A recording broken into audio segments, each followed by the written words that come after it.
Hi everybody, this is Gijs again with an auto review and I hope you are doing well. This time it's a review about a outdoor watch. It's about the Garmin Instinct Solar Tactical Edition. So if you are looking for a new outdoor watch that is rugged and never runs without juice, then you should definitely watch this video. Enjoy!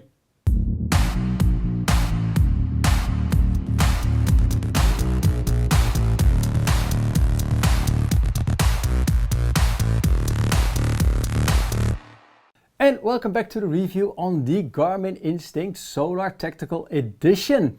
And for those of you who just tuned into my channel for the very first time, my name is Gijs. I am a outdoor gear and bike and gadget reviewer, and I'm based in the totally flat Netherlands. If you like what I do at the end of this video, then please give the video a like and also consider subscribing to my YouTube channel. Many thanks in advance. Now, for those of you who follow me already for some while, welcome back to my channel. Nice having you here again. And also thank you so much for all the nice comments that you gave me on the VSSL Coffee Grinder that I did a while ago, because that was not really my cup of tea, but you liked the video when I read the comments, so thank you so much for that as well. Now, for those of you who just tuned into my channel for the very first time, it's maybe convenient to know that in the description below, there are a lot of useful links on basically products that are related to this video, and also to my outdoor gear favorites and to the kit that I use to shoot these kind of videos. So if you're interested, just dive into the description below. Now, let's start with the review on the Garmin Instinct Solar Tactical.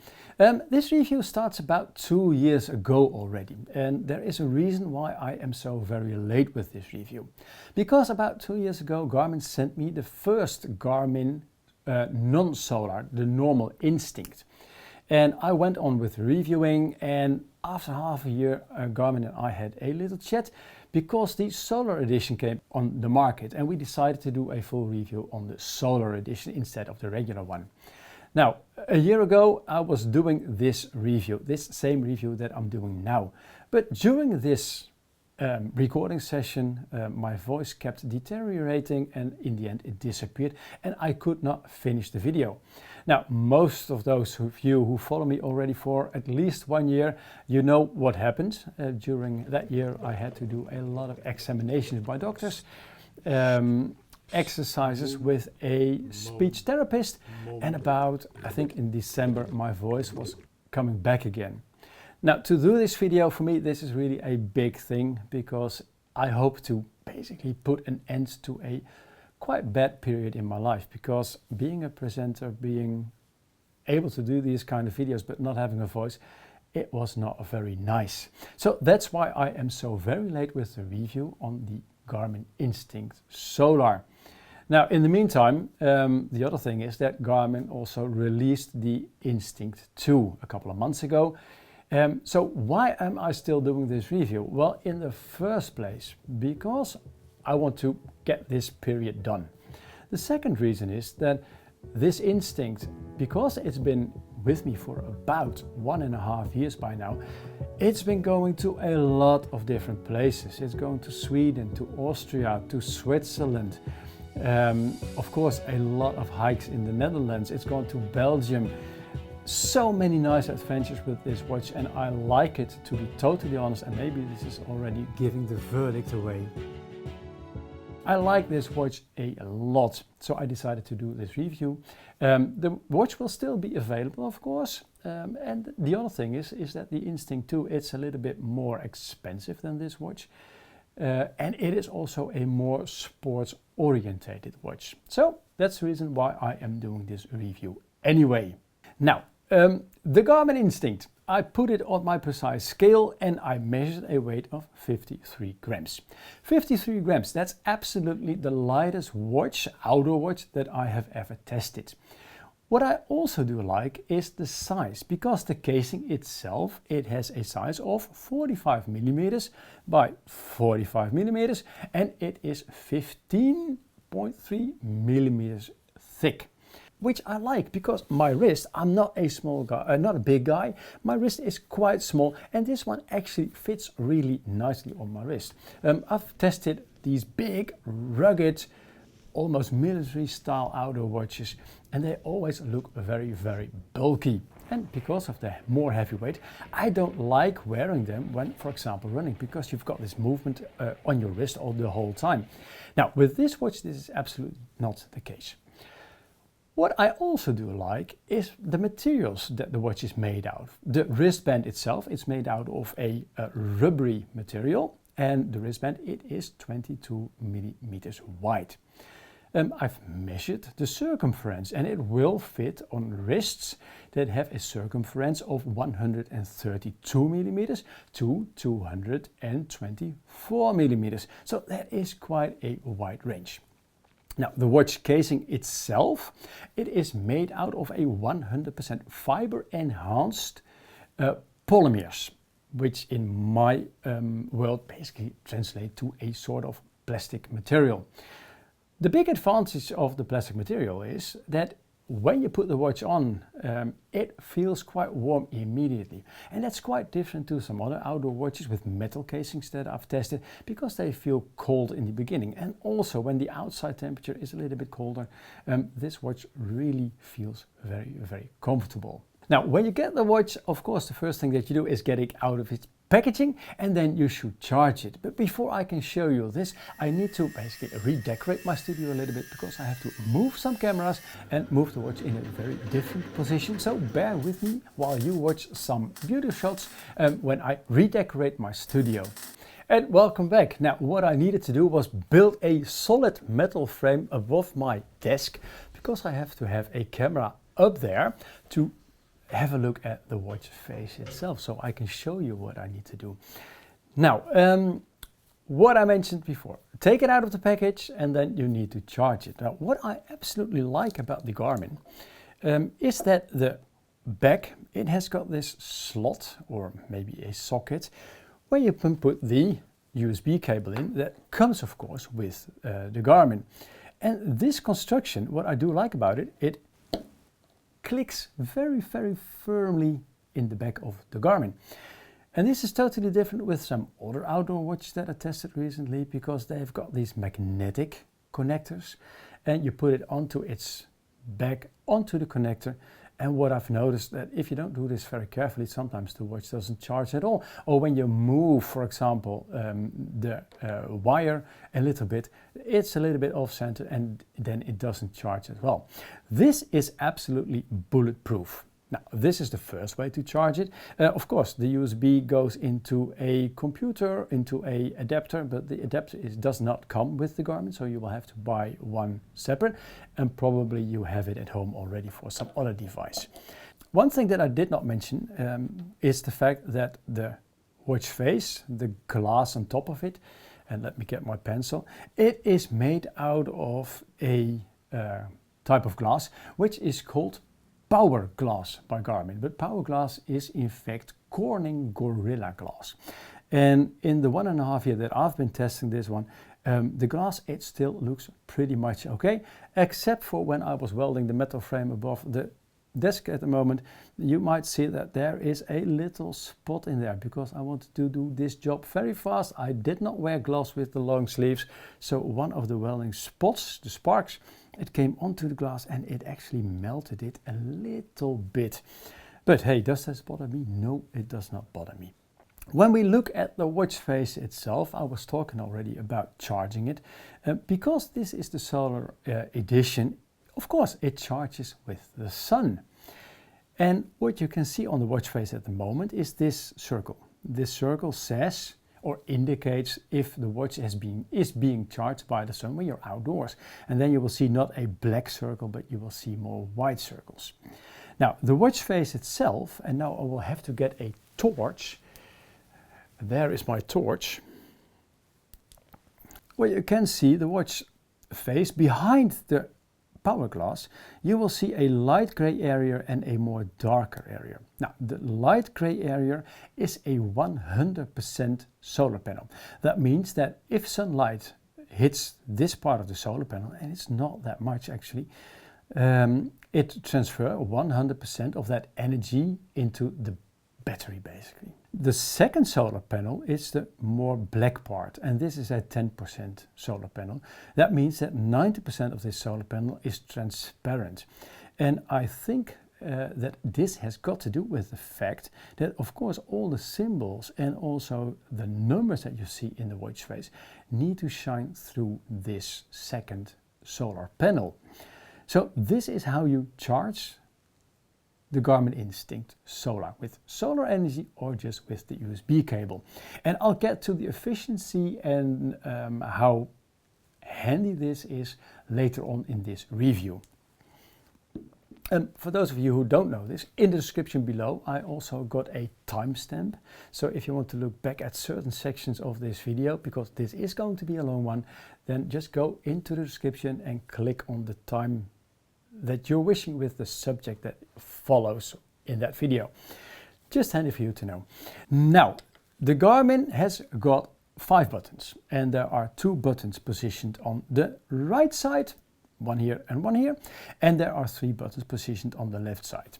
Now the buttons, what I do like about them is that they've got this sort of structure on top of them. And when I was with my brother-in-law doing some snowshoe walking in Switzerland in the snow, and I was wearing thick winter gloves, and I put the watch over the sleeve of my glove, and also with those thick winter gloves the buttons were still very usable. So that way it's a very practical watch. Now let me talk a little bit more about the buttons themselves, because every button has got a double function. On top left, you will see the control button, and when you look into the watch face itself, you will see that there is also written light. Now, that means that when you do a short press, that the backlight will be activated. Of course, you won't see it because we're in the studio and the light of the studio is overpowering the light of the watch itself. When I push it a little bit longer, I get into a menu. And by pushing the menu button, which is maybe a little bit confusing, but you will see that there is written up, and the ABC button, there is written down on the watch face. I can go down in the menu and I can go up in the menu. And the symbol that is basically inside this little circle, that's the one that is active at the moment. Now, what you should know is that the GPS button, which is the top right button, is basically a enter button, and it's not stated on the watch face itself because simply there's no space. But when I press enter, and then it will power off in this case, so let's not go that way. But if I press enter, for example, then I can put the battery saver on, and that means, now what you will see is that it changed to 55 days of battery life basically. Now let me go back. Now its battery saving is off and I still got 21 days left. Now the set button, and you will see it here in the screen as well, it is the back button. So when I go back, I'm out of this whole menu.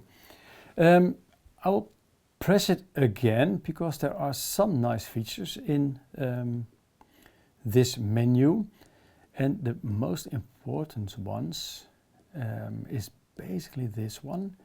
Where is it? Night vision.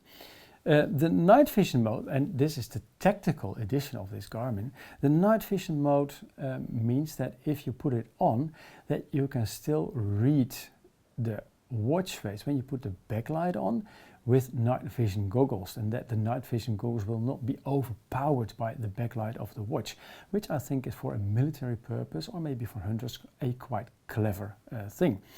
The other thing is the stealth mode. Of course, it's off now. When you put stealth mode on, again, a tactical thing, then the watch is basically not transmitting or receiving any data. So that means that you are really stealthy. Is that how you say it? Okay, this is what I wanted to show you, what is hidden behind the control button. Now, let's go back and let's continue with the menu button. If I press the menu button briefly, then you will see that I get another watch face. And this makes me scroll basically to a lot of different widgets that I installed in this, behind this button.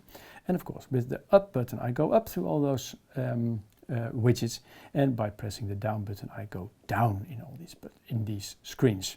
What you will see is that in these screens I've got the compass twice, and I've got the barometric pressure, barometer pressure, barometric pressure. Barometer, it's a very difficult word for me to remember to say this correctly, so sorry if I say it wrong again and again and again. And I've also got the temperature in this widget screen basically, and also the altitude. Now, when I press the menu button a little bit longer, then I get into a menu behind this button, and here I can change, for example, the watch face. If I press the GPS enter button, I get into a lot of different sort of screens that I can use. And I'll go back to the one that I prefer, which is basically this one. Now, press the back button and I'll get into the watch face, or the main menu behind the menu button. History, settings. In settings, there is one thing that is quite nice. Enter button again.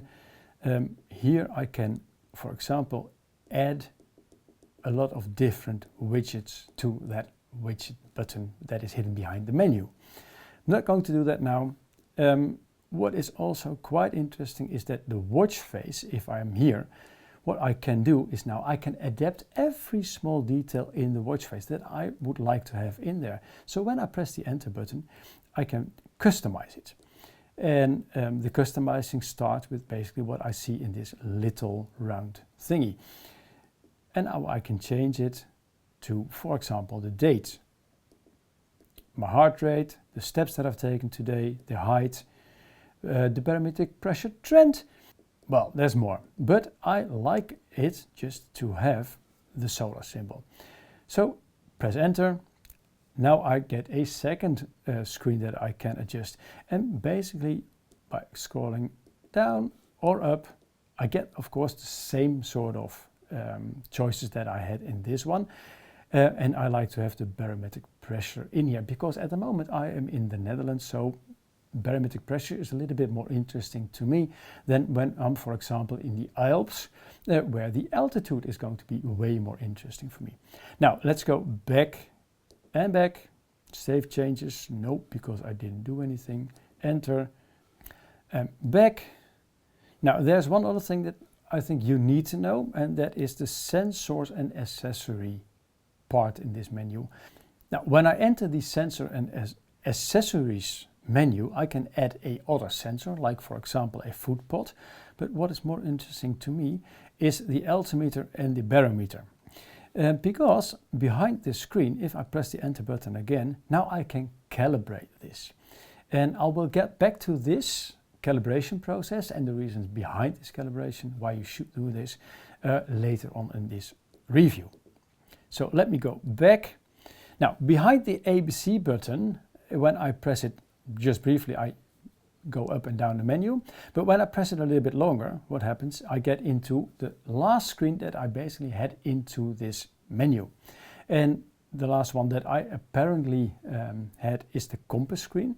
It tells me that I am at 8 meters and that I've not been changing any altitude lately. But when I go down, the one that I see is the altimeter. Again, it's been quite level for the last 4 hours because I've been not going anywhere. So 8 meters was my lowest point, 8 meters is my highest point, and I am at 8 meters at this moment. But when I'm in the mountains or doing a hike in the Ardennes, for example, or just going up a dike, you will see that this absolutely changes. Now, the next screen that I have is the barometric pressure. And you can see that it is here for the last 12 hours. I can adapt this or change this period. I can do 24 hours, I can do 12 hours, and I believe I can do 6 and 4 hours. I'm not really sure about this. But this gives me the trend of what has been happening with the pressure. And because you see it's rising, so that means most of the time that a high pressure area is approaching, and that means most of the time nice fair weather.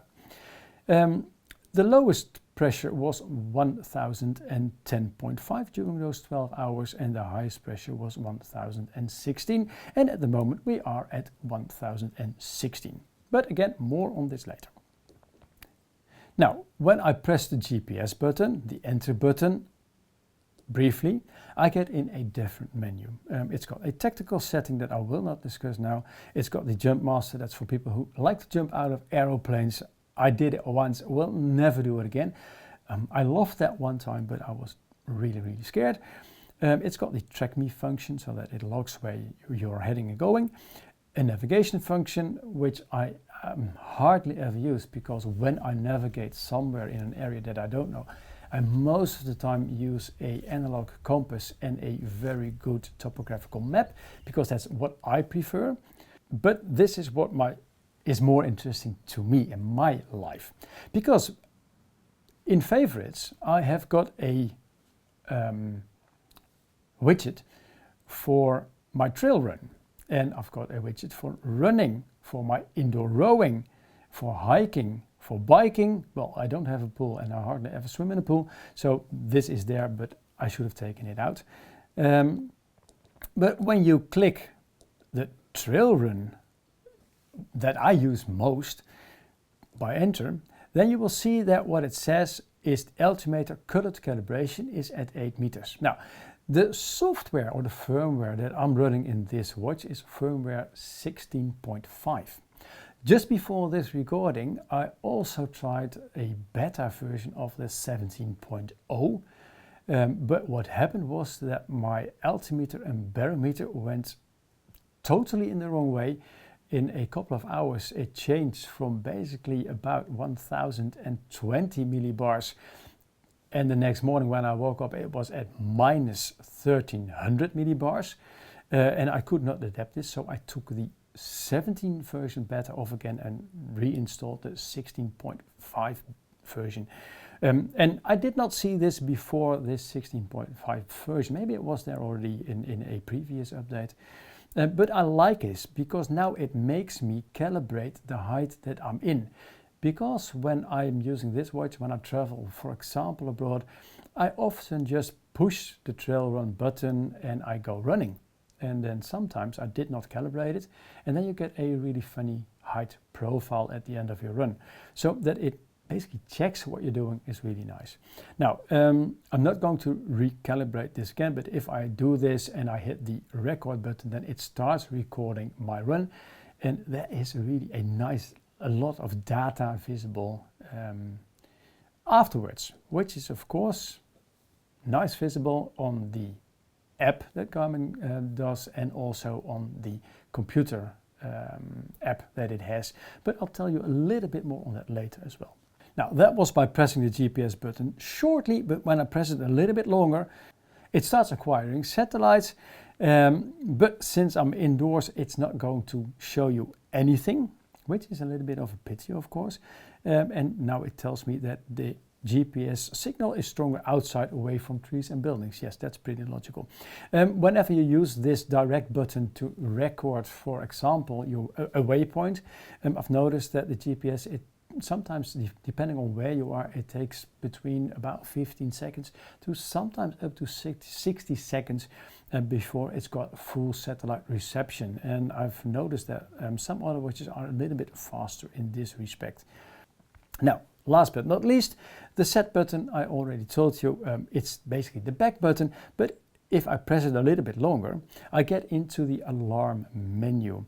And by this way, I can set a lot of different alarms, whatever I like. Now, there's one alarm that I will discuss later, and that's the storm alert alarm.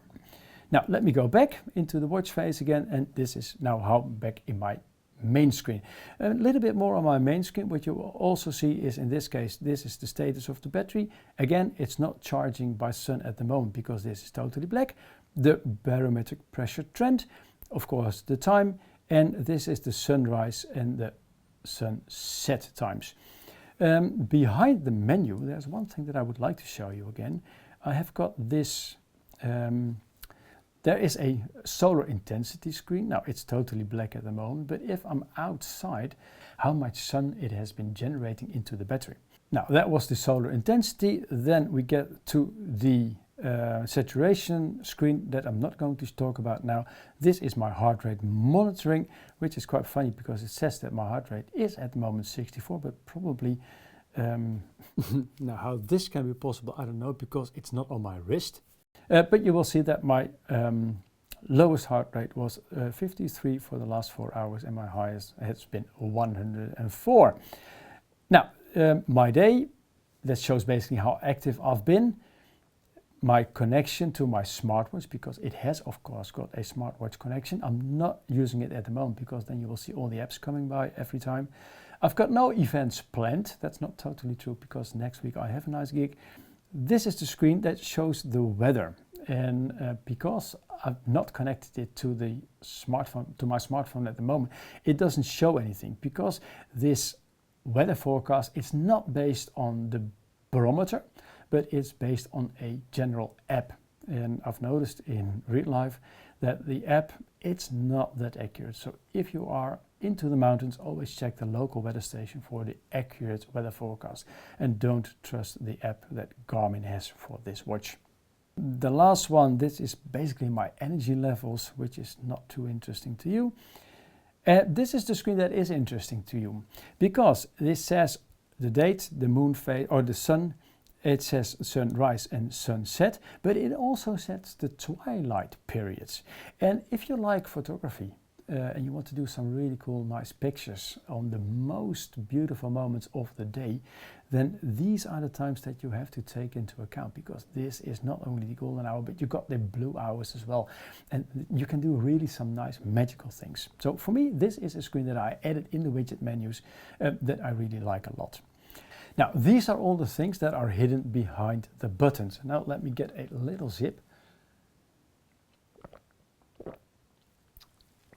because my voice, it's not still 100% okay.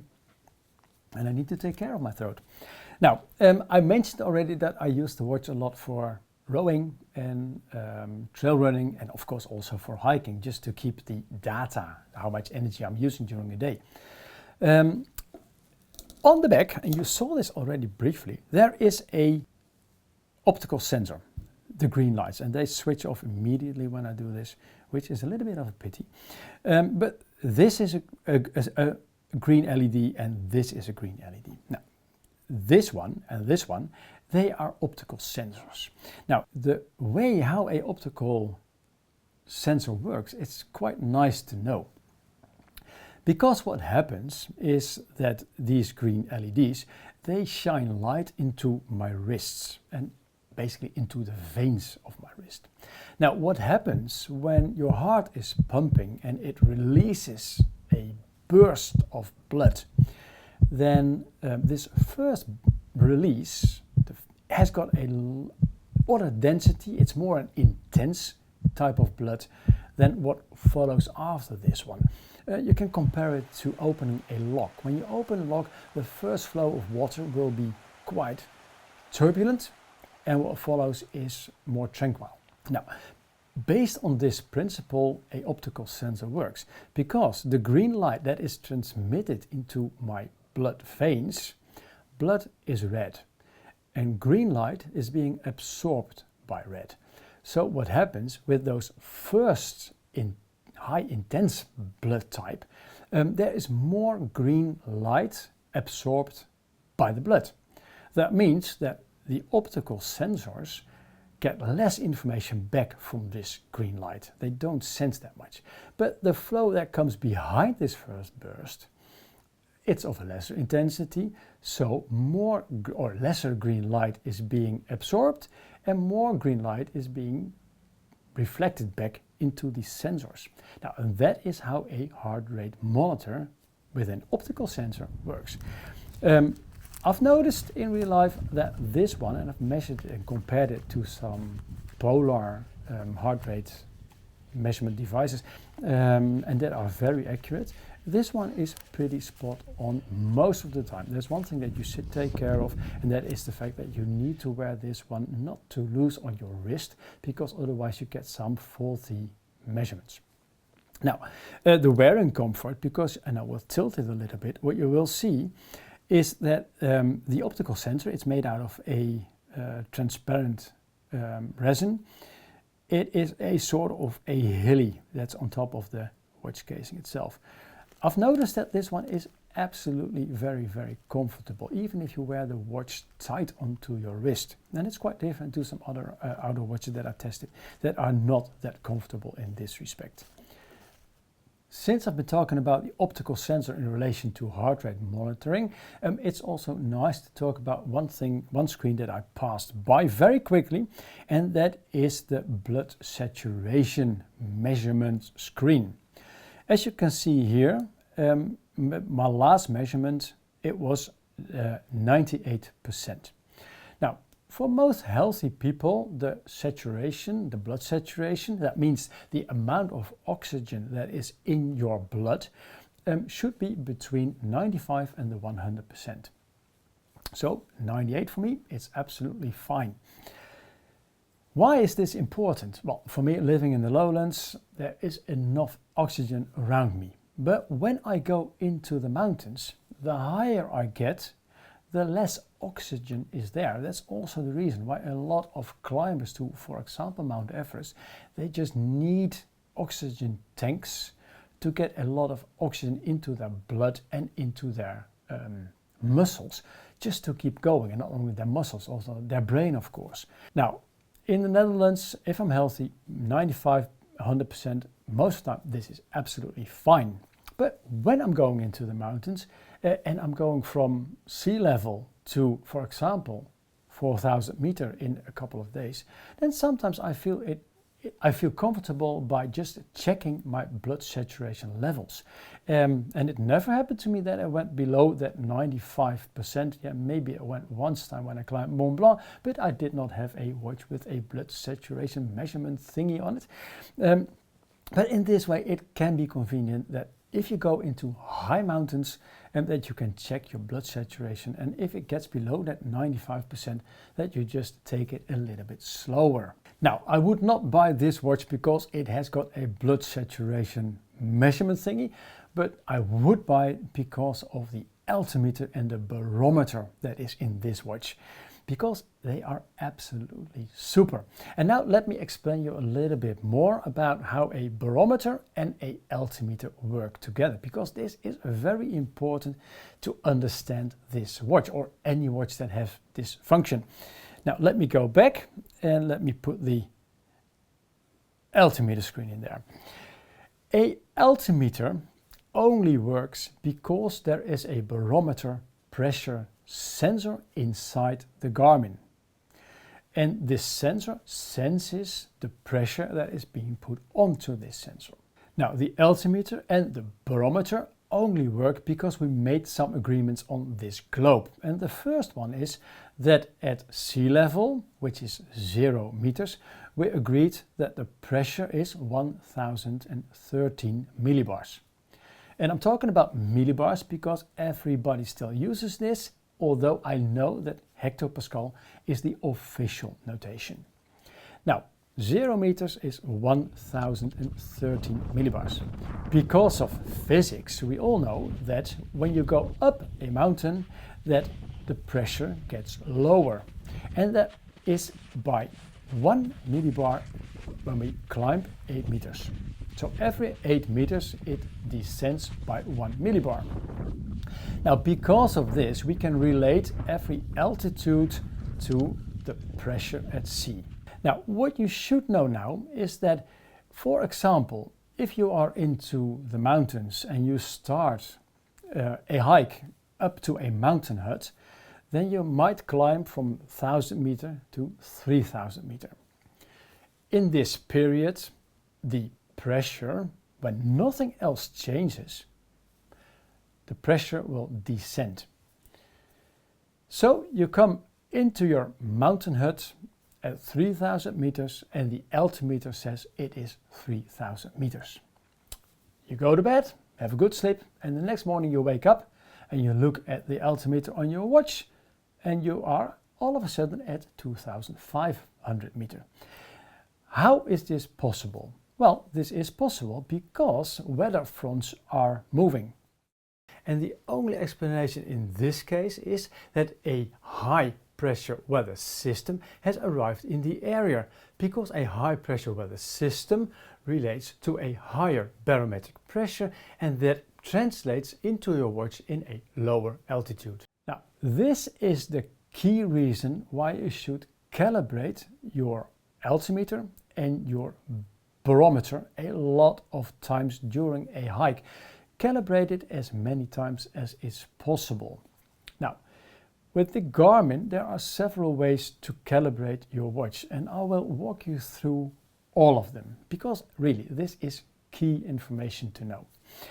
The first one is when I am into the ABC screen and I'm into, in this case, the barometer, I can press the GPS button and I can calibrate it.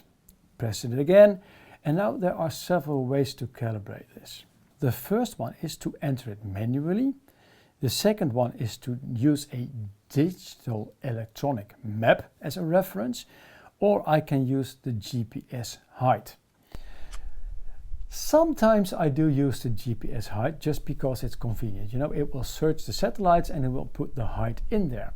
But when you're into the mountains, it's not always accurate, because sometimes mountains are interfering, sometimes forests or the leaves above you are interfering. So what I like to do most of the time is just to put the elevation in manually. And I can do this when I'm starting a hike. Most of the hikes, they've got these direction poles and they tell you the altitude. Or when I look at the map, I have these horizontal curly lines, the height lines, that are at a certain height. But sometimes also landmarks can be a good indication for the height. When you're into a mountain hut or a cable lift, the height is always stated there. So this is what you put in first. Now, I'm at 8 meters, so no problem here. Then the next screen is enter the sea level pressure. And that means yes. And now I can calibrate the barometric pressure. Now, what you need as a reference is basically a weather station number, because they are the ones that are the most accurate.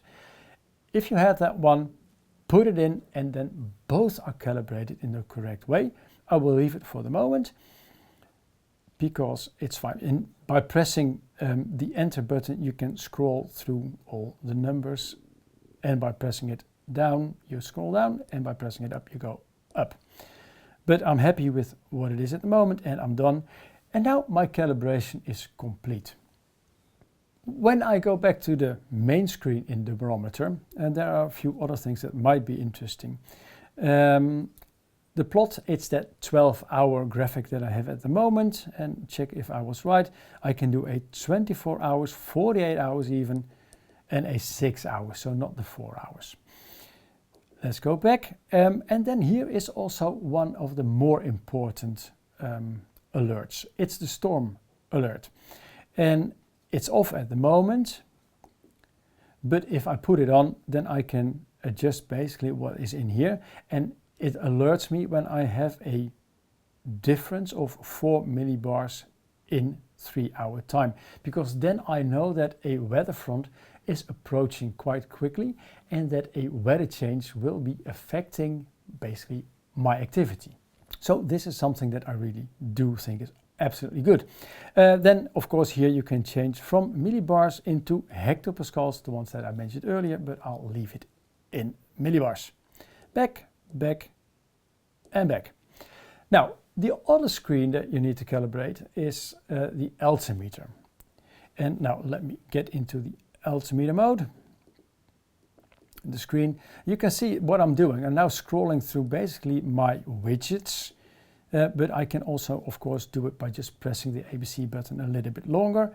Now this is the temperature, this is the altitude screen. Now when I press the GPS button once, I can calibrate it, and the calibration process is the same as for the barometer. I'm happy with this.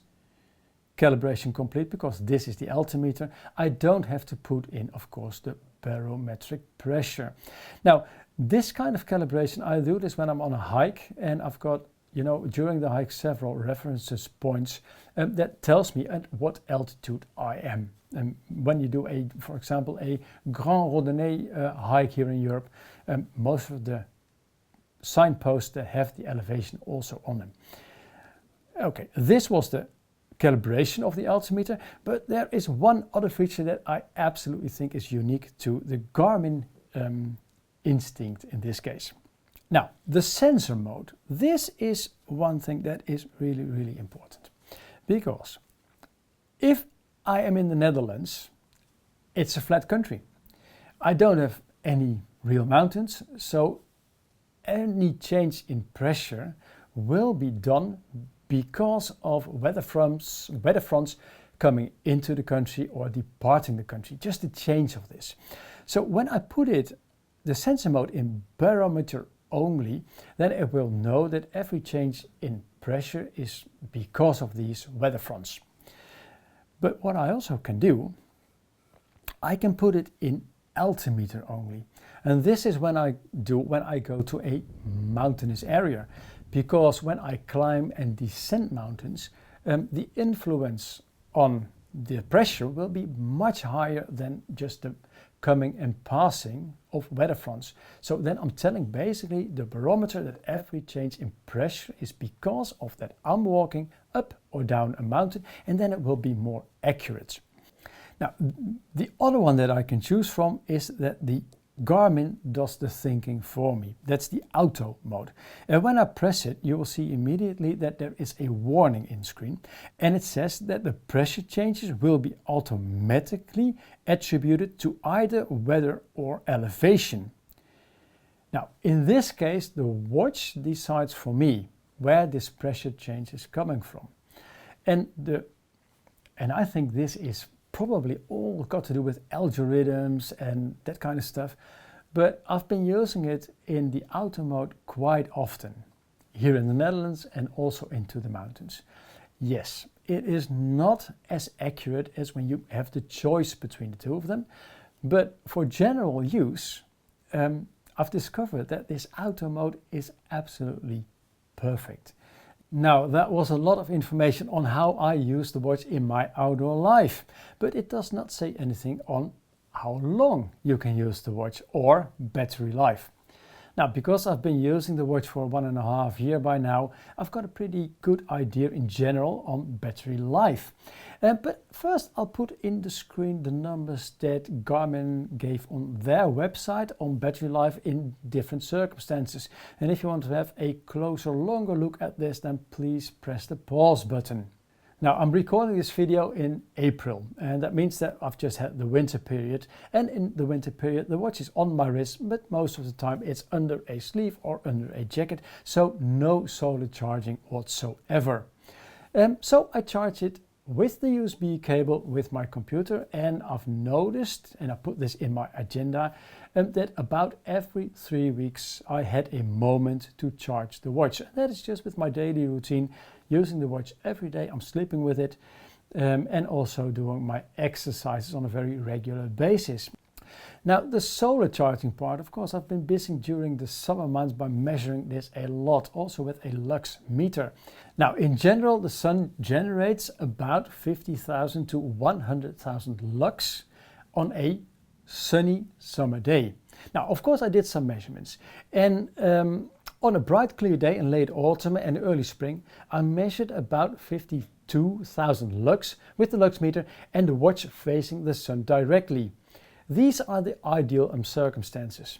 Now, with the watch on my wrist, the lux meter next to it, and walking with both facing the sun direction, but not holding them perfectly in the sun, I measured about 30,000 lux.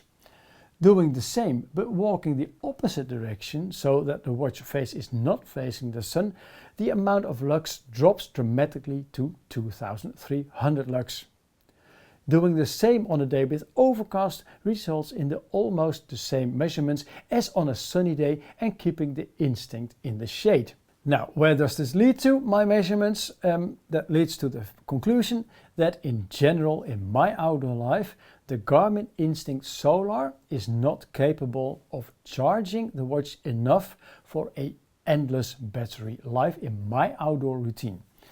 There's one exception to be made on this rather blunt remark, and that is if you have got the time on a day to put the Garmin into the sun directly for a couple of hours, for example when you arrive early at the mountain hut, then it will charge the battery enough to have an endless stream of energy. So then it will never run without juice. Now, one thing that I did not talk about is about the connectivity of the Garmin to my smartphone. And let me grab my smartphone because you will see, and I've opened the app already, that when I press this button, the blue one, then it will start connecting to my watch and it will synchronize. Now, today it's not that very interesting because you can see I have got no heart rate whatsoever at the moment because it's not on my wrist. But if I go into my calendar and I go to, for example, yesterday, then you will see that there is some time. And this is the period that I've actually been rowing indoors. And then you get a result of my rowing. And I did 51 minutes and that was a 10-kilometer indoor rowing session. Now, if I go back to a day before, then you will see that in this period of time there's nothing to be seen because it was basically in the studio because I was doing some tryouts for this recording session. But you can also see that I have been running yesterday, a 10-kilometer run. You can see the time, it was 1 hour, it was a slow one, and the calories that I burned.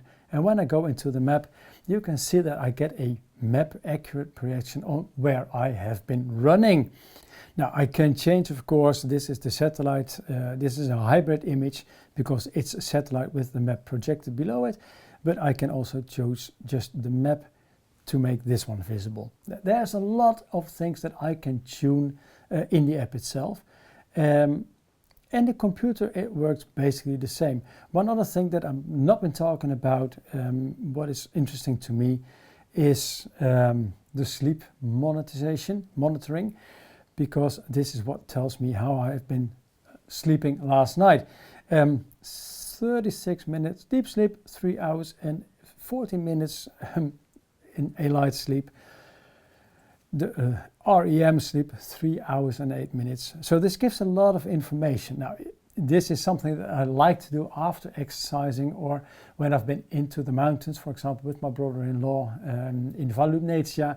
We did a nice track recording of the climb that we did to the Piz Medel, which is absolutely super when you're getting back home and you basically can relive everything behind the Connect app or just behind the computer with the Connect app on there. This is all that I want to tell you about the computer connection from the Garmin Instinct Solar to the Connect app and my smartphone and my computer. Now, last but not least, a few words on the ruggedness of the Garmin Instinct Solar Tactical. Well, yes, it is a very rugged watch. The little stupid mistake that I did with the welding spot on the power glass screen, well, I cannot blame Garmin for this. The watch casing and the wristband, they are still 100% okay.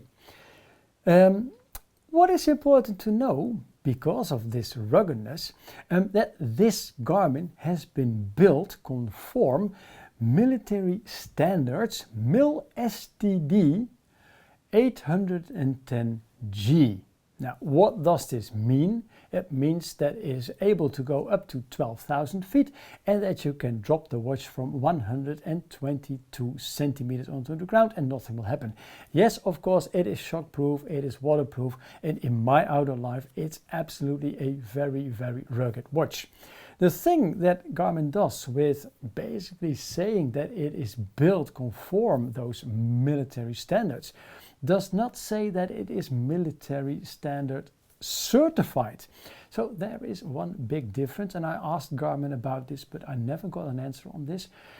Am I bothered about this? No, because in my outdoor life, the watch is absolutely very, very rugged.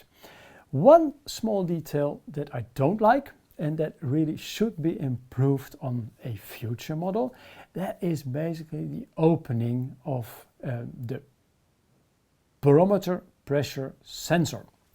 Because, and I will show you this, it is positioned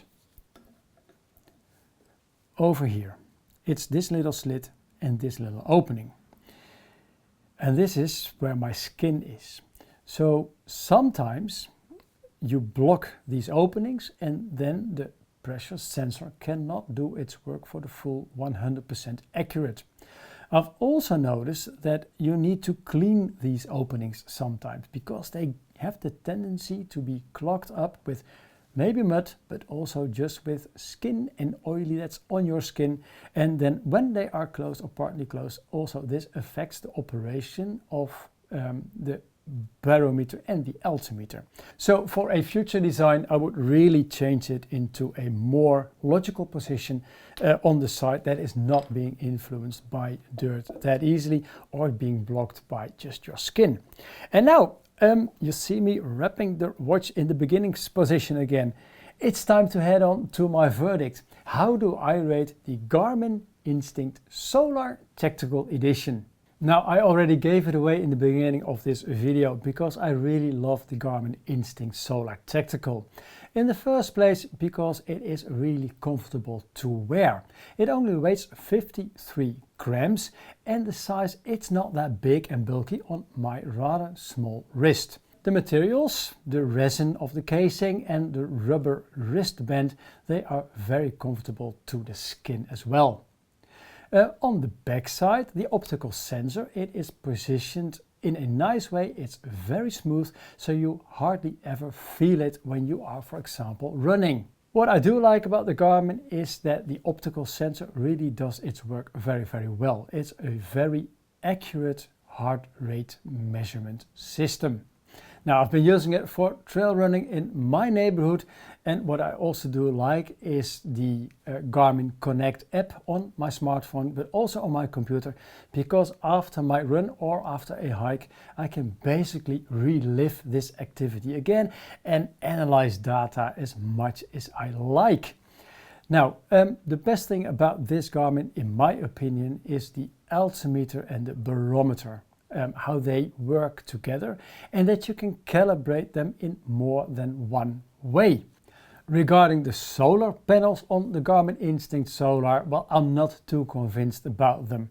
In my outdoor life, the watch is simply not enough in the sun directly to charge the battery completely, so I will have to charge it once in a while with the provided USB cable.